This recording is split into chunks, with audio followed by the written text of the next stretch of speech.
ہم ہوا کے نرم و تیز جھونکوں کی مانند آگے بڑھ رہے تھے۔ اس چلنے میں کوئی مشقت نہ تھی بلکہ لطف آ رہا تھا۔ نہ جانے ہم نے کتنا فاصلہ طے کیا تھا کہ صالح کہنے لگا، عرش الہی کے سائے میں مامون علاقہ شروع ہونے والا ہے۔ وہ دیکھو، آگے فرشتوں کا ایک ہجوم نظر آ رہا ہے۔ ان کے پیچھے ایک بلند دروازہ ہے، یہی اندر داخلے کا دروازہ ہے۔ میں نے صالح کے کہنے پر سامنے غور سے دیکھا تو واقعی فرشتے اور ان کے پیچھے ایک دروازہ نظر آیا، مگر یہ عجیب دروازہ تھا جو کسی دیوار کے بغیر قائم تھا، یا شاید دیوار غیر مرئی تھی، کیونکہ دروازے کے ساتھ پیچھے کی سمت کچھ نظر نہیں آ رہا تھا۔ گویا ایک نظر نہ آنے والا پردہ تھا جس نے دروازے کے پیچھے کے ہر منظر کو ڈھانپ رکھا تھا۔ تاہم اس کی بات سنتے ہی میرے قدم تیز ہو گئے اور فاصلہ تیزی سے گھٹنے لگا۔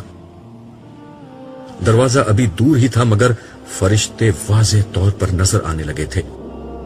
یہ انتہائی سخت گیر اور بلند قامت فرشتے تھے جن کے ہاتھ میں آگ کے کوڑے دیکھ کر میں گھبرا گیا۔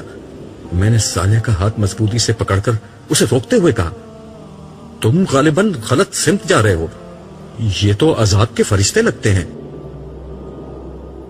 چلتے رہو، اس نے رکے بغیر جواب دیا۔ ناچار مجھے بھی اس کے پیچھے جانا پڑا، تاہم میں نے اتنا اہتمام کر لیا کہ اس سے 2 قدم پیچھے رہ کر چلنے لگا تاکہ اگر پلٹ کر بھاگنے کی نوبت آئے تو میں اس سے آگے ہی رہوں۔ صالح کو میرے احساسات کا اندازہ ہو چکا تھا، اس نے وضاحت کرنی ضروری سمجھی۔ یہ بے شک عذاب ہی کے فرشتے ہیں۔ میں نے اس کی بات درمیان سے اچک کر کہا، اور یہاں اس لیے کھڑے ہیں کہ آگے جانے سے قبل میری پٹائی کر کے میرے گناہ جھاڑیں۔ وہ میری بات سن کر بے اختیار ہنسنے لگا اور بولا، دیکھو، اگر پٹائی ہونی ہے تو تمہارا بھاگنا مفید ثابت نہیں ہوگا۔ کوئی شخص ان فرشتوں کی رفتار اور طاقت کا مقابلہ نہیں کر سکتا۔ ویسے تمہاری اطلاع کے لیے عرض ہے کہ یہ تمہارے لیے یہاں نہیں کھڑے ہیں، بلکہ یہ اس لیے کھڑے ہیں کہ خدا کا کوئی مجرم اگر اس سمت آنے کی کوشش کرے تو اسے اتنا مارے کہ وہ دوبارہ اس طرف آنے کی ہمت نہ کرے۔ ہمارے قریب پہنچنے سے قبل ہی انہوں نے 2 حصوں میں بٹ کر ہمارے لیے ایک راستہ بنا دیا۔ از راہ عنایت انہوں نے یہ اہتمام بھی کر دیا کہ کوڑوں کو اپنے پیچھے کر لیا۔ میرا خیال تھا کہ وہ ہمیں دیکھ کر مسکرائیں گے اور اظہار مسرت کریں گے، مگر کوشش کے باوجود ان کے چہروں پر کوئی مسکراہٹ تلاش نہ کر سکا۔ صالح کہنے لگا، ان کی موجودگی کا ایک مقصد تمہیں اللہ کی اس نعمت کا احساس دلانا ہے کہ کس قسم کے فرشتوں سے تمہیں بچا لیا گیا۔ بے اختیار میری زبان سے کلمہ شکر و حمد ادا ہو گیا۔ ان کے بیچ سے گزر کر ہم دروازے کے قریب پہنچے تو وہ خود بخود کھل گیا۔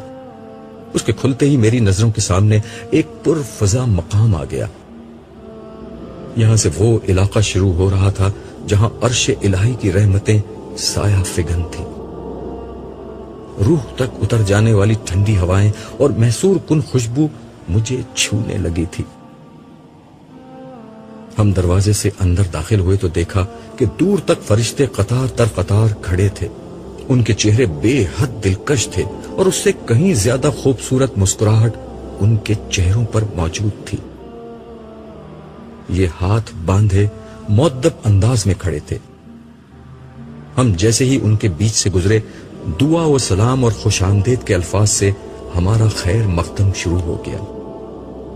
ان کے رویے اور الفاظ کی تاثیر میری روح کی گہرائیوں میں اتر رہی تھی اور ان کے وجود سے اٹھنے والی خوشبوئیں میرے احساس کو سرشار کر رہی تھی۔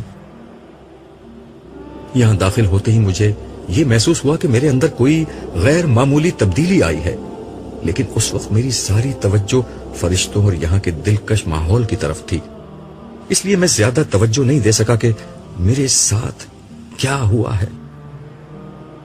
میں اس کیفیت کو بس یہاں کے ماحول کا ایک اثر سمجھا۔ چلتے چلتے مجھے کچھ خیال آیا تو میں نے صالح کے کان میں سرگوشی کی، یار یہ تو ٹھیک ہے کہ یہ لوگ مجھے کوئی نجات یافتہ شخص مان کر میرا استقبال کر رہے ہیں، لیکن یہاں میری ذاتی واقفیت تو کوئی نہیں ہے. کیا یہاں تمہارا کوئی واقف ہے؟ میری بات سن کر صالح ہنستے ہوئے بولا، عبداللہ، آج ہر شخص اپنی پیشانی سے پہچانا جائے گا کہ وہ کون ہے. تمہیں علم نہیں مگر تمہارا پورا تعارف تمہاری پیشانی پر درج ہے. تم دیکھتے جاؤ آگے کیا ہوتا ہے. قطار کے اختتام پر کھڑا ایک وجیح فرشتہ جو اپنے انداز سے ان سب کا سردار معلوم ہوتا تھا میرے پاس آیا اور میرا نام لے کر اس نے مجھے سلام کیا. میں نے سلام کا جواب دیا. پھر وہ بہت نرمی اور محبت سے بولا، ہمیشہ باقی رہنے والی کامیابی مبارک ہو.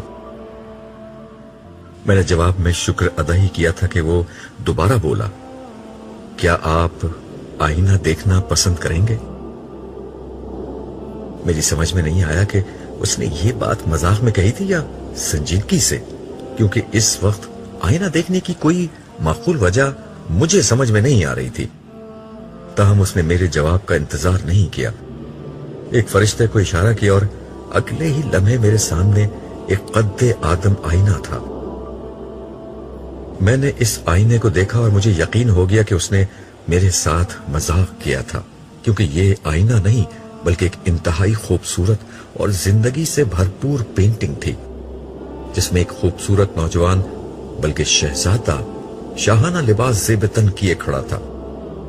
یہ تصویر کسی بھی اعتبار سے تصویر نہیں لگ رہی تھی، بلکہ یوں محسوس ہو رہا تھا کہ جیسے آئینے کے سامنے کوئی زندہ انسان کھڑا ہوا ہے.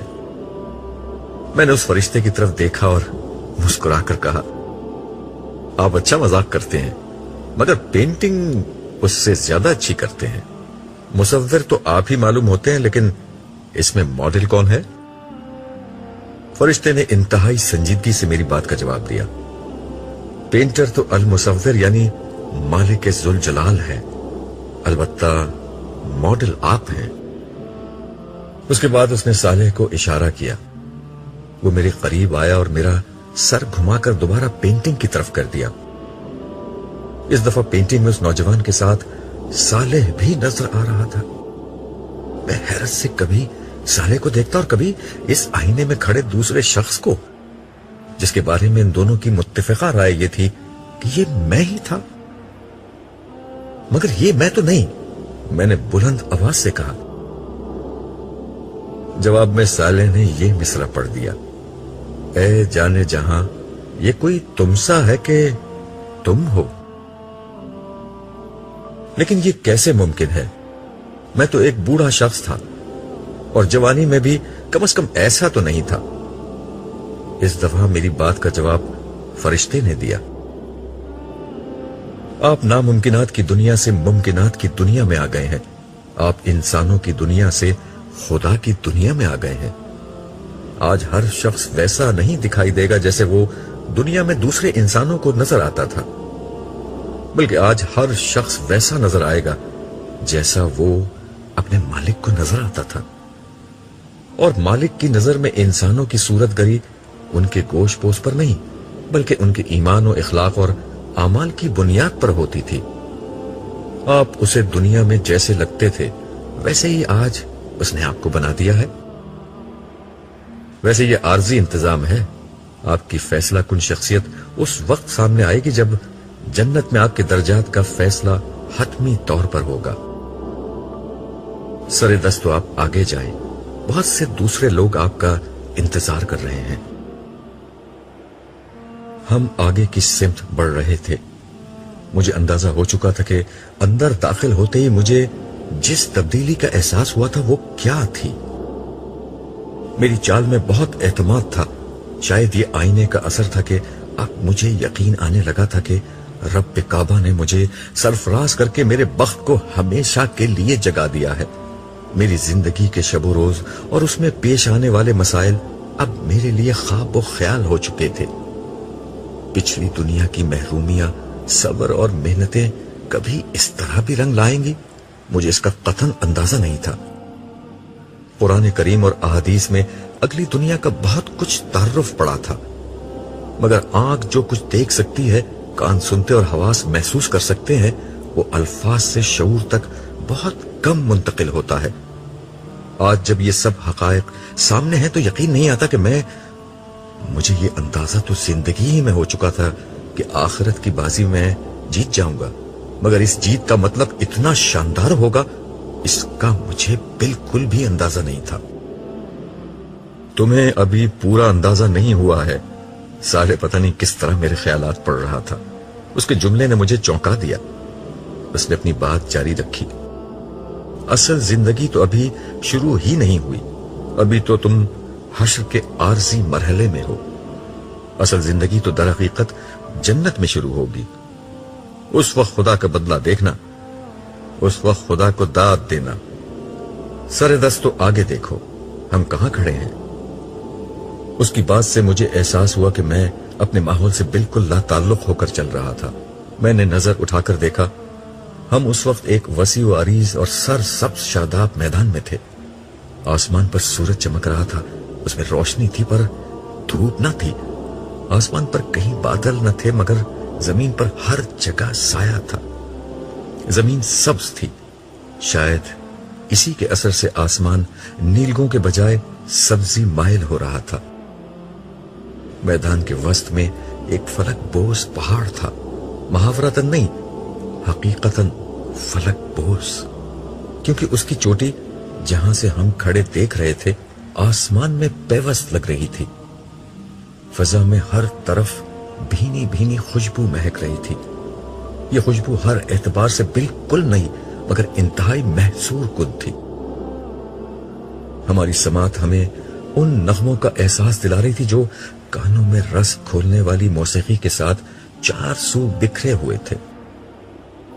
مجھے یہ لگ رہا تھا کہ یہ خوشبو اور یہ موسیقی میری ناک اور کان کے راستے سے نہیں بلکہ براہ راست میرے اعصاب تک پہنچ رہی ہے۔ اس کی تاثیر میں مہک و آنگ اور سکون و سرور کے عناصر اس خوبصورت تناسب سے یکجا تھے کہ مجھے اپنا وجود تحلیل ہوتا محسوس ہو رہا تھا۔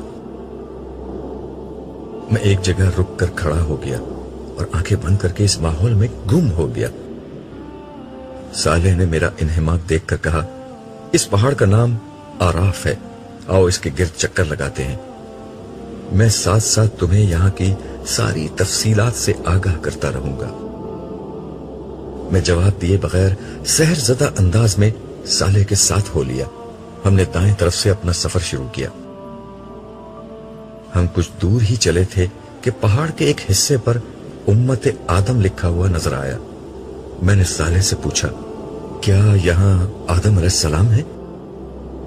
نہیں، سارے نبی پہاڑ کے اوپر بلند حصے پر موجود ہیں۔ تم دیکھو گے کہ ہر تھوڑی دیر بعد اسی طرح کسی نہ کسی نبی اور اس کی امت کا نام لکھا ہوا نظر آئے گا۔ ہر امت کے نجات یافتہ لوگ، تمہاری طرح کے نجات یافتہ لوگ یہاں آ کر جمع ہوں گے۔ اس نے جواب دیا،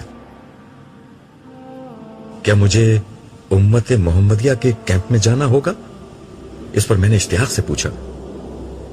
صالح نے نفی میں سر ہلایا اور بولا، ان مقامات پر نجات یافتہ لوگ کھڑے ہوں گے اور روز حشر کے اختتام پر یہیں سے جنت میں جائیں گے۔ تمہیں پہاڑ کے اوپر جانا ہوگا، وہاں سارے نبی اور ان کی امتوں میں سے وہ لوگ جمع ہیں جنہوں نے نبیوں کے اتباع میں لوگوں پر حق کی شہادت دی۔ یہ لوگ یہاں سے انسانوں کے بارے میں خدا کا فیصلہ دیکھتے رہیں گے۔ اسی جگہ سے انہیں انسانوں پر گواہی دینے کے لیے بلایا جائے گا۔ ہر نامراد شخص جہنم کی طرف اور ہر کامیاب شخص پہاڑ کے نیچے اپنے اپنے نبی کے کیمپ میں آتا جائے گا۔ پھر ہر امت گروہ در گروہ یہیں سے جنت میں جائے گی۔ یہ وہ مقام ہے جہاں سے حشر میں ہونے والے ہر فیصلے کو براہ راست دیکھا جا سکتا ہے۔ جنت و جہنم بھی یہاں سے نظر آتی ہے۔ ہم یہ گفتگو کر رہے تھے اور ایک ایک کر کے تمام نبیوں کی امت کے مقامات سے گزرتے جا رہے تھے۔ اس وقت ہر جگہ بہت کم لوگ تھے۔ میں نے صالح سے کہا، شاید ابھی تمام لوگ نہیں آئے۔ اس نے کہا، نہیں، یہ بات نہیں، دیگر نبیوں کی امت میں سے نجات یافتہ لوگ ہی بہت کم ہیں. زیادہ تر لوگ بنی اسرائیل میں سے ہیں اور سب سے زیادہ امت محمدیہ میں سے. یہ دونوں کیمپ ابھی تک نہیں آئے ہیں، لیکن اس وقت تک وہاں بھی زیادہ لوگ نہیں ہیں، لیکن تھوڑی دیر میں ہو جائیں گے. آؤ اب اوپر چلتے ہیں، اس پہاڑ کا چکر تو بہت طویل ہو جائے گا. مجھے بلند مقامات پر چڑھنے کا ہمیشہ سے شوق رہا تھا، لیکن شاید یہ میری زندگی کی سب سے عجیب بلندی تھی. بظاہر بہت بلند اور آسمان تک اونچی تھی، مگر یہاں سے ہم زمین کو اس طرح دیکھ رہے تھے جیسے چند منزل ہی اوپر کھڑے ہوں. نیچے سے جو جگہ ایک چوٹی لگتی تھی وہ ایک ہموار سطح تھی. تاہم اس ہموار زمین پر تھوڑے تھوڑے فاصلے پر بلند و بالا قلعہ نما تعمیرات بنی ہوئی تھیں. ارد گرد کوئی دیوار تھی اور نہ ان میں دروازے ہی موجود تھے، اس لیے باہر سے بھی اندر کا نظارہ کیا جا سکتا تھا. میں نے صالح سے ان بلند تعمیرات کے متعلق پوچھا تو اس نے کہا، یہاں عالی شان تخت پر تاج پہنے ہوئے انتہائی باوقار ہستیاں بیٹھی ہوئی تھیں. ان کے ارد گرد اسی شان کے لوگ شاہانہ نشستوں پر بیٹھے ہوئے تھے. میں نے صالح سے ان بلند تعمیرات کے متعلق پوچھا تو اس نے کہا، یہ مختلف انبیاء کی عارضی قیام گاہیں ہیں. انہی کی بنا پر اس پہاڑ کو آراف کہا جاتا ہے. تم تو جانتے ہو کہ آراف کا مطلب بلندیوں کا مجموعہ ہے. میں نے اسبات میں سر ہلایا. وہ گفتگو کا سلسلہ جاری رکھتے ہوئے بولا، تخت پر بیٹھے ہوئے انبیاء کرام ہیں اور ان کے ارد گرد بیٹھے لوگ ان کی امت کے شہداء اور صدیقین ہیں. صدیقین وہ لوگ ہیں جنہوں نے نبیوں کی زندگی میں ان کا ساتھ دیا، اور شہداء وہ لوگ ہیں جنہوں نے انبیاء کے بعد ان کی دعوت کو آگے پہنچایا. یہ سب وہ لوگ تھے جو دنیا میں خدا کے لیے جیے اور اسی کے لیے مرے. اسی کے صلے میں یہ لوگ آج اس عزت و سرفرازی سے ہمکنار ہوئے ہیں جس کا مشاہدہ تم اس وقت کر رہے ہو. کیا یہ ممکن ہے کہ انبیاء علیہ السلام سے میری ملاقات ہو سکے؟ میں نے پوچھا. سب سے ملاقات کا وقت تو نہیں، لیکن کچھ سے ضرور مل سکتے ہو. اس نے جواب دیا اور پھر ایک ایک کر کے خدا کے جلیل و قدر پیغمبروں سے میری ملاقات کرانی شروع کی. وہ پیغمبر جو میرے لیے عظمتوں کا نشان تھے، میں ان سے مل رہا تھا. آدم، نوح، ہود، صالح، اسحاق، یعقوب، یوسف، شعیب، موسیٰ، ہارون، یونس، داؤد، سلیمان، زکریا، یحییٰ، عیسیٰ، اور سب سے بڑھ کر ابو الانبیاء سیدنا ابراہیم علیہ السلام. سب نے گلے لگا کر اور میری پیشانی پر بوسہ دے کر میرا استقبال کیا اور مجھے مبارکباد دی. ان جلیل القدر ہستیوں سے کچھ گفتگو کے بعد ہم آگے روانہ ہو گئے، مگر مجھے دوران گفتگو یہ احساس ہوا تھا کہ سب لوگ ایک نوعیت کی تفکر میں مبتلا ہیں. راستے میں صالح سے میں نے اس کی وجہ پوچھی تو وہ بولا، تمہیں نہیں معلوم اس وقت حشر کے میدان میں کیا قیامت برپا ہے. اس وقت ہر نبی پریشان ہے کہ انسانیت کا کیا ہوگا. اللہ تعالیٰ کے عذاب کی شدت اتنی زیادہ ہے کہ ان انبیاء میں سے کوئی بھی نہیں چاہتا کہ اس کی امت عذاب الہی کا سامنا کرے. وہ چاہتے ہیں کہ اللہ تعالیٰ لوگوں کو معاف کر دیں، مگر سر دست اس کا کوئی امکان نہیں. ایسی کوئی دعا کی جا سکتی ہے اور نہ اس کی اجازت ہے. لوگ سینکڑوں برس سے خوار اور خراب ہو رہے ہیں. سر دست حساب کتاب شروع ہونے کا بھی کوئی امکان نہیں ہے. سینکڑوں برس کیا مطلب؟ ہمیں تو اندر آئے ہوئے بمشکل 1-2 گھنٹے گزرے ہوں گے. میں نے چونک کر تعجب سے کہا، یہ تم سمجھ رہے ہو. آج کا دن کامیاب لوگوں کے لیے گھنٹوں کا ہے اور باہر موجود لوگوں کے لیے انتہائی سخت و مصیبت کا ایک بے حد طویل دن ہے. باہر صدیاں گزر گئی ہیں مگر تم ابھی یہ بات نہیں سمجھو گے. اس نے وضاحت کرتے ہوئے جواب دیا. میں اس کی بات کو ہضم نہیں کر سکا، مگر ظاہر ہے میں جس دنیا میں تھا وہاں